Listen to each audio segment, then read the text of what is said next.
அனைவருக்கும் இனிய வணக்கம். இது உங்கள் டிஎன் வெதர் அப்டேட் 2.0 சேனல். அனைவருக்கும் இனிய காலை வணக்கம். இன்று தேதி 9/1/2025. வாருங்கள் இன்றைய வானிலைக்குள் செய்வோம். அந்த காற்றழுத்த தாழ்வு மண்டலமானது திருகோணமலைக்கும் அம்பாறைக்கும் இடைப்பட்ட பகுதிகளில் நீடித்துக் கொண்டிருக்கின்றது. அது இன்னும் நெருக்கமாக வந்து மழையை தர இருக்கின்றது. இலங்கைக்கு மழை இருக்கப் போகின்றது. கனமழையாக இருக்கும்.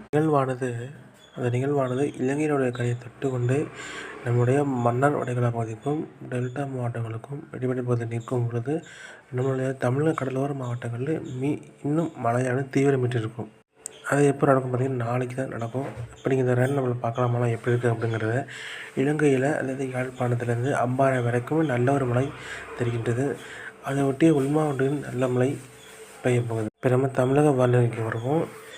கடலோர மாவட்டங்களில் லேசானது மிதமான மழை இருக்கும். அது எப்போ அப்படின்னா மாலை இரவுக்கு பிறகு வரும் நேரங்களில் லேசானது மழை ஆரம்பித்து மிதமான மழை இருக்க போகுது. இன்று இரவு லேசான மழை அப்படி பெய்யனாலும் நள்ளிரவு நேரங்களில் மழையானது ஆரம்பித்துவிடும். இலங்கை கரையை தொட்டுக்கொண்டே வருது பார்த்திங்கன்னா நிகழ்வு.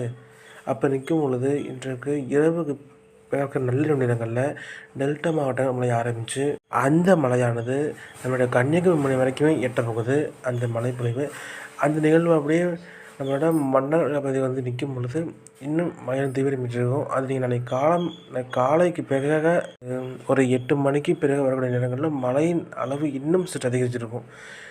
நல்லாவே நீங்கள் நாளைக்கு பார்க்கலாம். கண்டிப்பாக மழை இருக்க போகுது. இந்த மேப்பில் பார்க்கலாம் மழை எப்படி இருக்குது அப்படிங்கிறத. இன்னொரு முக்கிய அறிவிப்பு, விவசாயிகள் தயவு செய்து நாளை முதல் அடுத்து வரக்கூடிய 13 தேதி, அதாவது 10 முதல் 13 தேதி வரை விவசாய பணிகளை செய்ய வேண்டும் என கேட்டுக்கொள்ளப்படுகின்றது. ஏன் அப்படின்னா இந்த மழைப்பொழிவு 13ஆம் தேதி வரைக்கும் இருக்கும் என கணிக்கப்படுகிறது. ஆகையினால் இன்றிலிருந்து விவசாய பணிகள் 9, 10, 11, 12, 13 ஆகிய தேதிகளில் விவசாய பணிகளை செய்ய வேண்டாம் என கேட்டுக்கொள்ளப்படுகிறது. மழை எப்படி இருக்குது அப்படிங்கிறத பார்த்துட்டு நீங்கள் திட்டமிட்டு விவசாய பணிகள் செய்கிறது நல்லது. நன்றி, வணக்கம்.